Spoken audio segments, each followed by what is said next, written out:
Bile, subhanallahu, qaç mirë e ka menaxhu, saqë jo që vendin e vet nuk e kalon keq, po e ka furnizuar edhe vendet tjera.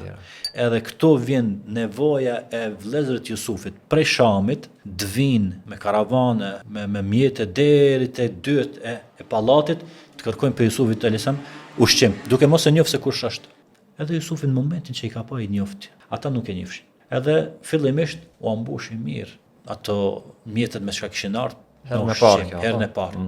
Tash Jusufi kishte një gale, thekë, si ta bëj që ta marr me veti gatme vllon tim që i kishte prej nanës Benjaminin. Kur kanë ardhur domethënë Benjaminin se kanë marrë me vete. Jakubi nuk ka linte as Benjaminin. Se çka e gjeti Jusufi mund ta gjente edhe atë. Edhe thotë këshire, ashin këto ushqime, thotë do t'ua kthej këtë mbrapa, nëse herën tjetër vini me vllahun tuaj. Një vllah që keni lënë të shtëpia, hajdeni me ta nëse doni ushqim. Përndryshe s'ka për juve as ushqim as kurrë gjë. E thotë, baba, ai të pasit na ka kthy mallin, se ka pranu. Ka mebli, ka mall, ka, po s'ne dha pse, kush është merre vllahun me vet. Të ma bëni sikur që keni bërë më herët me Jusufin.